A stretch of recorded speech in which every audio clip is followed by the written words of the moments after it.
Hello and welcome to Nothing Nothing. And in today's haul, I'm going to call it this right now, we're going to be going through some records I've picked up slash were given. I'm going to be looking through, and we'll discuss about what I'm keeping, what I'm not, and so on. But also how I look at records, what am I looking for, what do I know what I'm doing.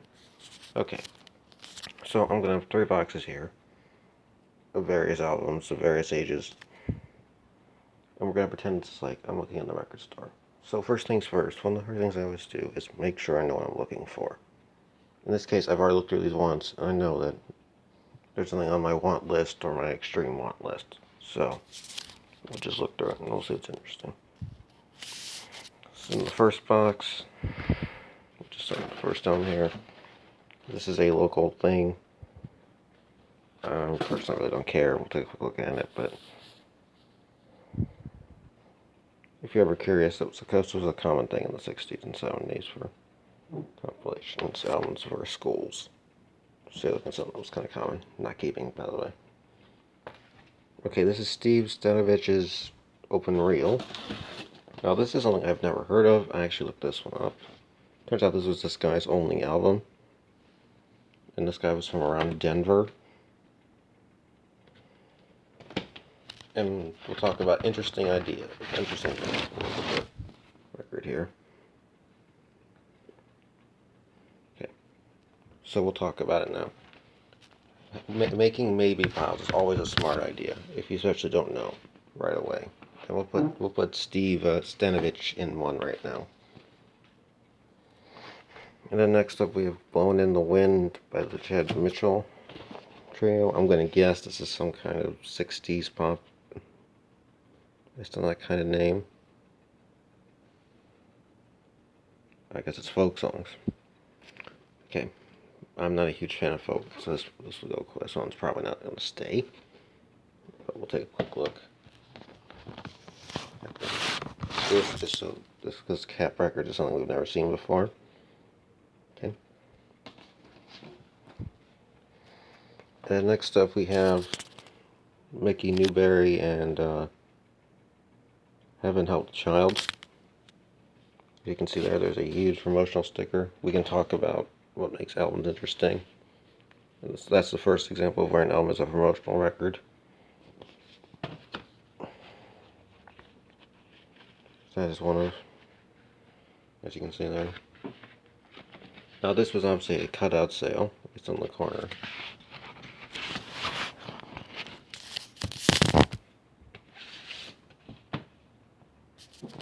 Okay, so I pulled it out. It looks like that now.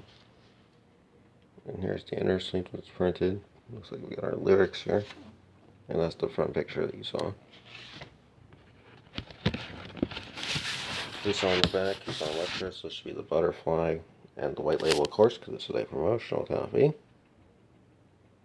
Yeah, radio station copy, as they're calling it here. We'll put that in the interest pile for right now. And then next up we have Mary. I believe this is Mary. Oh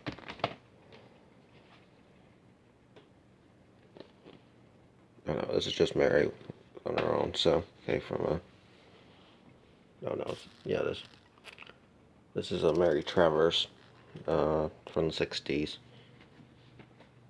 This isn't a name in my interest, so we're just going to move on. And then we have Macca Davis here.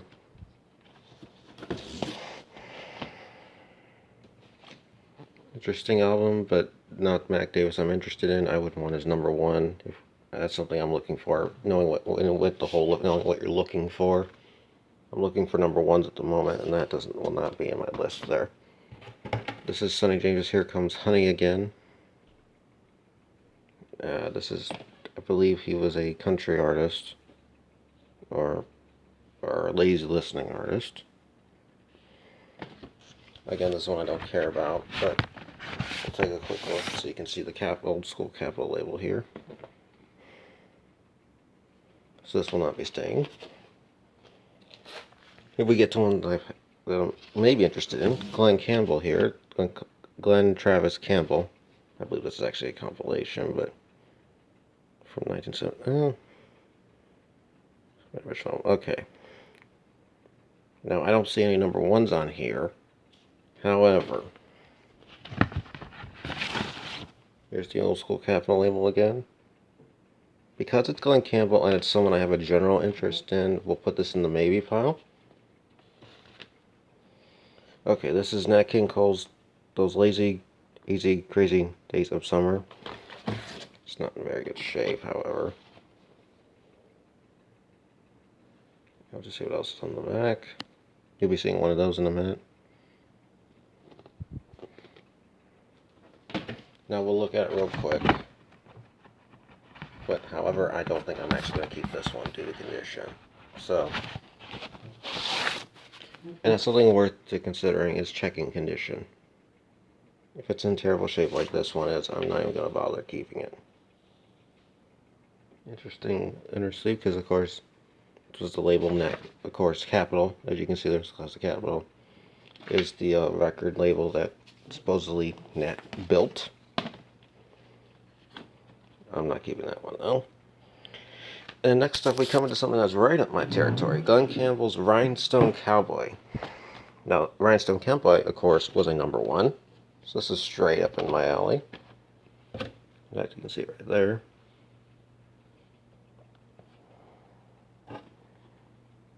This will be from 1975. Yep. On Capital. This should probably be orange label Capital by this point. Let's take a quick look at it. Yep. Just like my one Beatles and my Bob Seger. That'll definitely be in my yes pile. Got John Davidson love songs here. This is something I've never heard of. And obviously this is from sometime in the 1980s. 82, according to that copyright. I'm not even interested, so I won't even look at the next part of it. This is Dave Mason's Alone Together. Never heard of this person, unless this is the Dave Mason of the rock and roll, well, I forget which band it is fame, that's in the Rock Hall. Yep,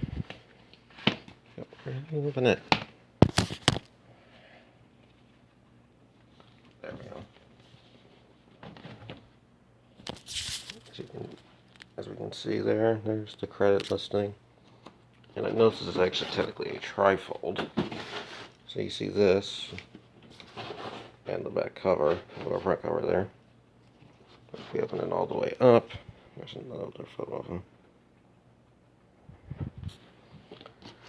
We'll take a quick look at it because this is a new album here, and I believe this was on a special label called Blue Thumb.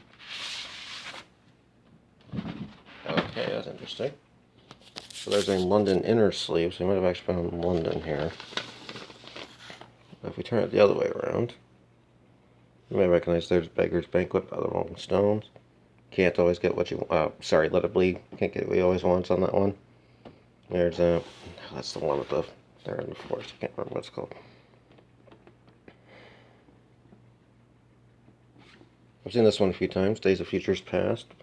The Moody Blues. There's more Rolling Stones.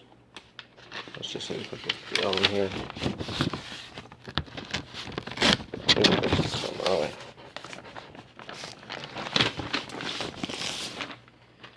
Okay, so this is Alone Together by Dave Mason. Let's see. That's an interesting choice with Fingerprint, but I guess that makes sense. The label's called Blue Thumb. I'm probably not keeping this one though. So next up we have A Moment with the Moments. This is probably from the 1970s, I would have to guess, based on the name.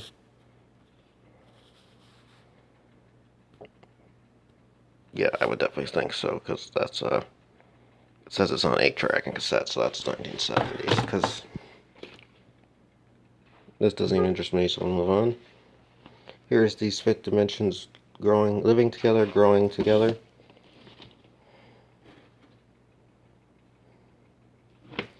They were on Bell Records, we'll look at it in a second. At this point.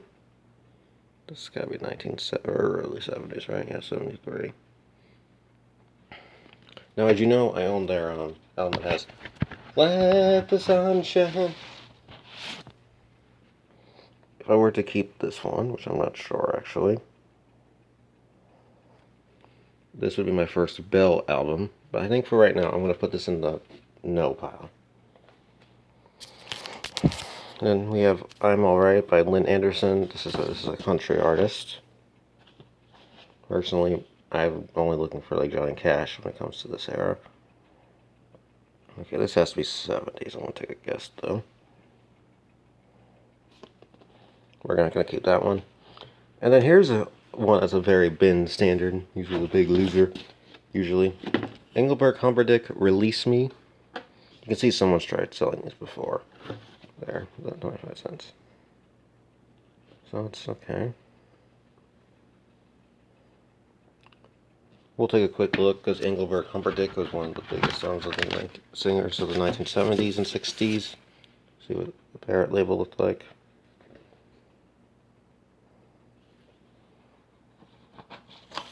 Not in my wheelhouse. I don't mind Engelbert, but not in my wheelhouse. Okay.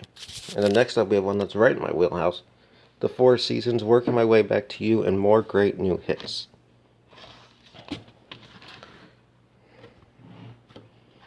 As you can see, it was on Philips. So what was featuring?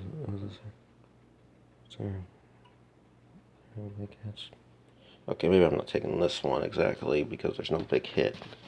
However, I recognize. But we'll take a quick look at it because they were on Philips before they changed their label. As you may know, a couple while back we saw when they bought out Polygram or Phonogram. And now here's the first duplicate. Neil Diamond's Jazz Singer soundtrack. I got this one like 3, 4, 5, 6, 7 hauls back now. Okay, barcodes with the mobile Discog thing. You can scan this. Just always a reminder. Now, here's something what would happen. If you already own an album and you're looking at it and you realize that there's one that's in better condition, feel free to switch it out. It's worth more when it's in better condition. We'll just take a quick look at the inside again, just to remind you what the old school Campbell labels look like.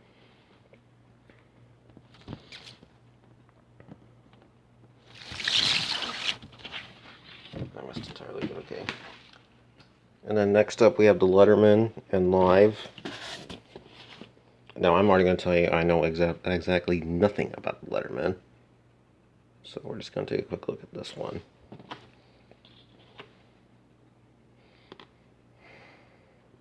This is not even in my interest, so we're just going to move on. Golden Hits of the Four Seasons. Now this is definitely in my wheelhouse when it comes to the Four Seasons. Because you can see this is a compilation, greatest hits, and there's Sherry, Big Girls Don't Cry, so on. This would be a perfect compilation for someone that's not a fan. Ooh, this would be actually, if I keep this, which I'm going to lately, will be a record of VJ. Now, if anybody knows, the VJ label was the first to release the Beatles here in the United States. The label looked much like this, actually. The condition looks good, so that's worth keeping. Okay, then we got an interesting compilation here called Hit After Hit. Oh, this is the backside of it, actually. But we can look at some of the hits here. Disco Lady was #1. More was a classic. Turn the Beat Around's a classic. Sarah Smiles a classic. Piano Man's a classic. Get Up and Boogie is a #1. Saturday Night by the Bay City Rollers was a #1.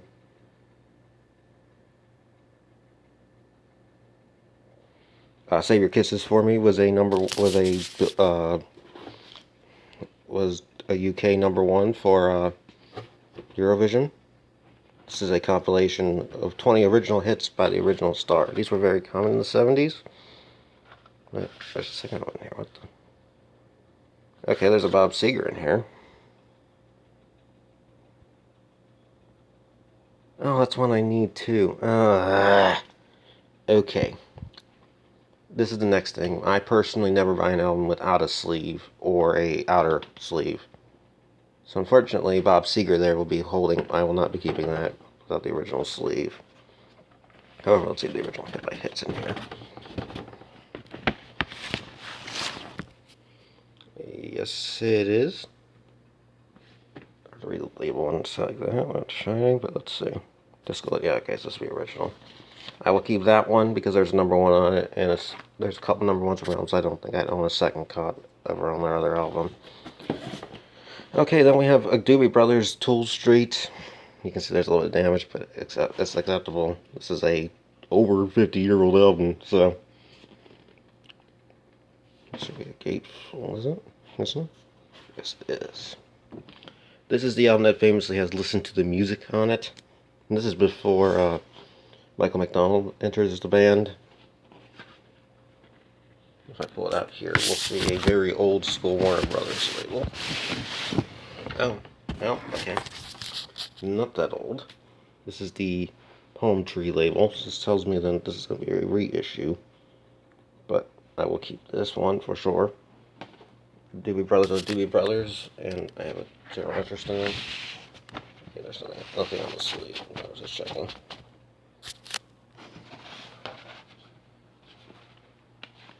And then next up we have the Temptations Live. This will be a keep. I already know this without looking. As you may know, I recently got the Four Tops, which were a Motown group, much like the Temptations were. I will be keeping this. There's the now classic Gordy. There's the Gordy label for that record album label, because of course Motown had several labels, including Gordy and Kamala. Okay, we have one that's backwards. But I remember Buddy Holly by Bobby V. So this is dates from the 1950s, I'd have to guess, based on the fact that it's Bobby V.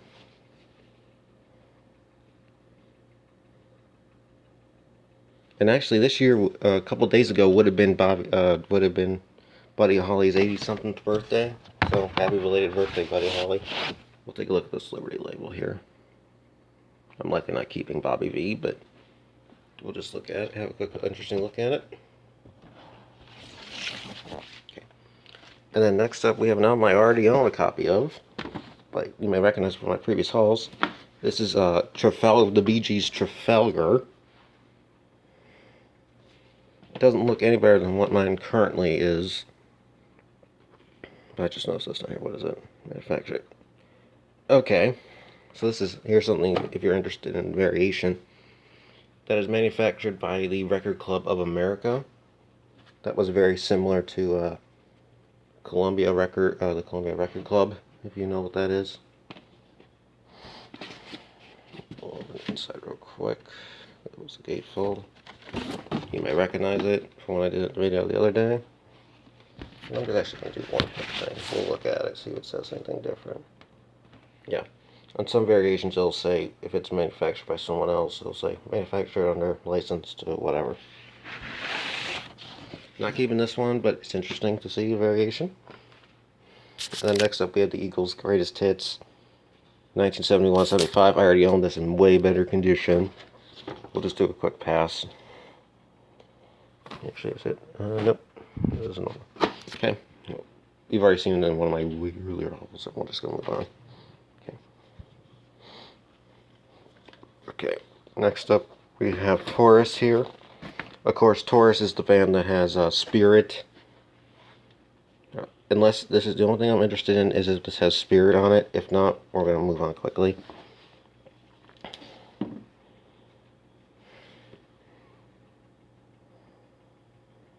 Oh, this is Emerson, Lake and Palmer. Excuse me. This is Torquus by Emerson, Lake and Palmer. So, okay, that's interesting. This one was missed. ELP was a pretty big band. Someone has looked through these already. They took 25 out already.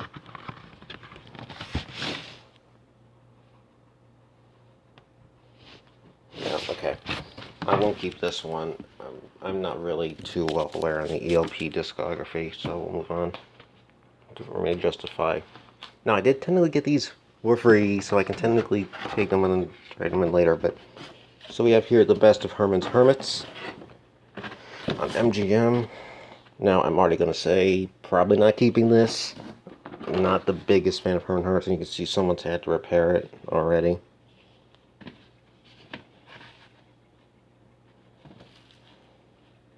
Very, very long write-up. There we go. Yeah, there's not even anything on here I recognize. Okay, so I'm not going to keep that. This is Jerry and the Pacemaker's second album.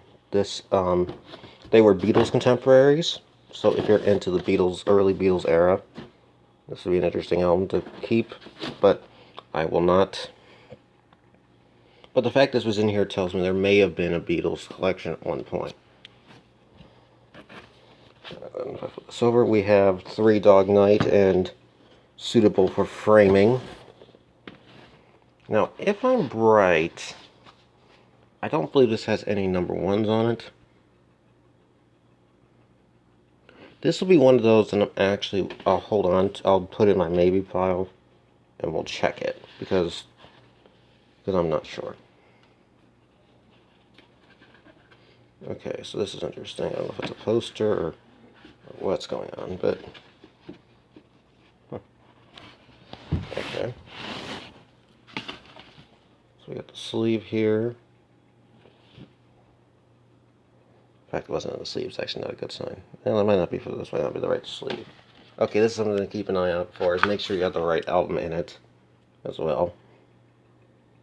Okay, what we'll do is we'll put this on the maybe pile, and after I'm done filming, I'll look at it and I'll make sure I have one of what I'm looking for.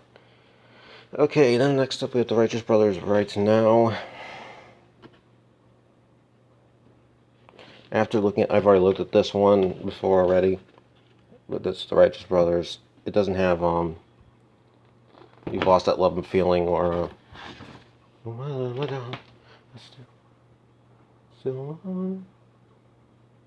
Unchained Melody on it, so I'm not keeping that one. This is Casey and the Sunshine Band's, I believe it's our third album. Based on that was from 1979. So this actually might be their fourth album, actually. Now, this is a strange one in the collection here. I mean, we saw the one for the disco already, but this is the second disco I've seen here. They were on TC Records at this time, which was a local label to Miami. Let's take a quick look at it. Or 78, I guess. At least it doesn't have any hits on it. However, because somehow this is the only KC in here, I will keep it.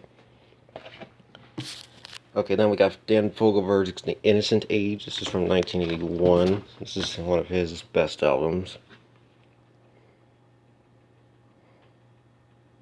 For essentially getting it for free, again, barcode, you can scan that on the little discos. Condition-wise, it looks great.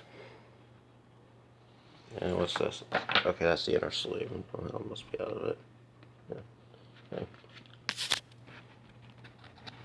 Alright, I'm going to find another unsleeve. Yeah, okay, that's strange.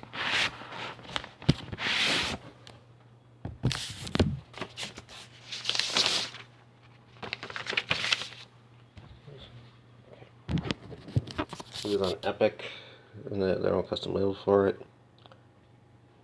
Okay, I will keep this one because same old Old Lang Syne is on here, I believe. Yeah, same Old Lang Syne there, and leader of the band. I'll keep that one because that one's one of my favorites of his. Then next up we got Average White Band, I believe is the name of the song. Yeah. Okay, I gotta be quick because that was not perfect. This has number one.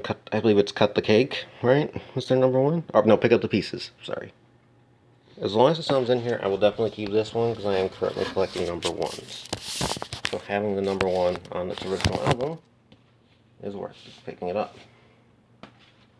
Okay, we're in Atlantic. We'll keep that one. And next up, we got Barcode. Scan that. Anyway, this is Ambrosia? No, this is Keep the Fire by Kenny Loggins. Now, we saw him in the last episode. Oh.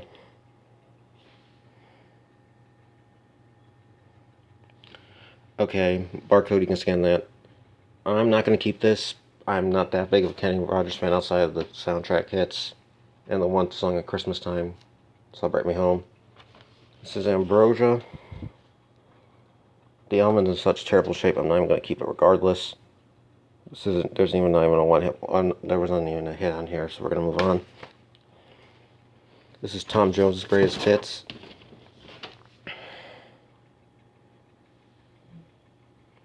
Much like Engelbert Humperdinck here, this will definitely be something that's not right up my alley right now, so that'll go back out. I'll go back. We got Glen Campbell here, and the last time I saw her, I believe this is a compilation of some type from the early 70s, based on that label logo there. I'll keep this one because it's part of a collection here. So we got Tom Jones here again with Tom. Now, at least actually did some interesting covers here. The cover songs this time, but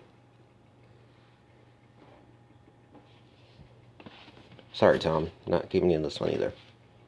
Now, this one, if it was in much better shape, I would keep it because it's a live in Las Vegas album, and I have kind of a connection to Las Vegas. I've been there many a time. Unfortunately, you can see it's watered down, but he was recorded this one at the Flamingo. Do you know what that is? Not keeping that one. Now I'm pulling these out together because these are, I can hear it now. It's a compilation essentially by Edward R. Murrow and Fred W. Friendly, who covered much of World War II for CBS. So these are their interesting compilations. However, I will not keep that.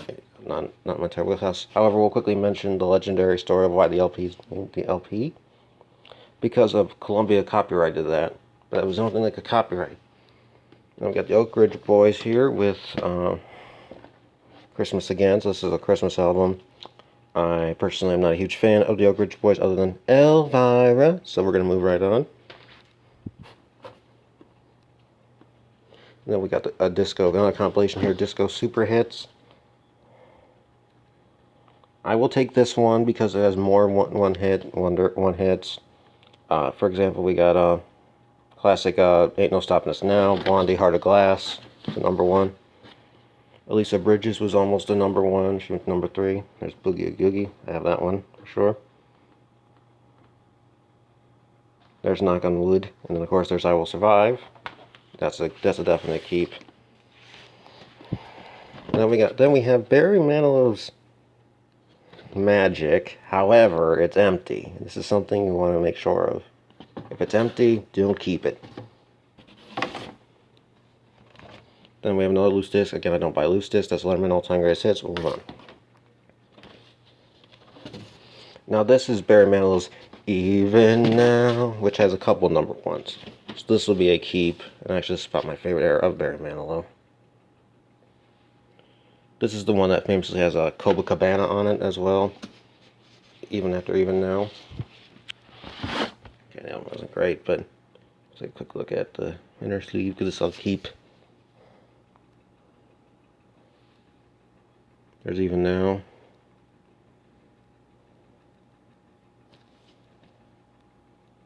And then there's Copacabana. He was on, I think he was on Epic at this time. Oh, nope, he was on Arista, that's right. So this will be the first Arista I'm keeping. Okay, this is Jeannie G. Riley. This is another country artist, I believe. I do not know it well enough to care, so we're gonna move on there. Not keeping that one. This is Anne Murray, Love Song. This doesn't have #1. She had You Need Me, and I'm not generally interested in her outside of that, so we're gonna move on. And then we have a Rock and Roll Hall of Fame band here, the Young Rascals. The Rascals. I think this is their debut album, actually. Which actually kind of surprising. Someone missed this one. I believe it's their original debut. Oh, no, it might not be their debut, actually. Interesting, but I will not keep that one. Okay, this is another duplicate. This is the Song for You by the Carpenters. However, I may do something else with it. I'm not going to totally keep it, but I noticed on the inside it has the original paper sleeve, which had the lyrics on. I don't think my copy has that, so what I'm going to do is I might butcher this copy, take the paper sleeve out, replace it with the one that I had in there, and then put this back. So this will be put in the maybe pile for right now, with an intent to do something with it. Here's another comebacker. Here's Kenny Rogers' Greatest Hits from 4 or 5 falls ago now. I already own this, so we're going to move on. I'm not keeping that one. And then we have the Letterman here with Love Is. Again, it's the Letterman. I do not care. We're going to move on. So this is Carol Bayer Sayer with Sometimes Late at Night. I like her when she wrote number ones for other people, but here I'm not too bothered to keep, so this one I'm not keeping. Not my wheelhouse. So there's barcode again, you can scan that. This is Crystal Gale and her Miss the Mississippi. Unless this had the hit, I forget what one her hit is though. I'm not gonna bother. We'll take a quick look at it though. That was from like 82 or something like that. Okay, this is definitely an obvious keep. Simon and Garfunkel, Sounds of Silence, which features that chorus to number one, which was Sounds of Silence. And then, but as also hits, I Have a Rock. We Got a Groovy Thing Going. It was not a hit, but We Got a Groovy Thing. And Kathy's Song was on their greatest hits album. We'll take a quick look at it because it's Columbia.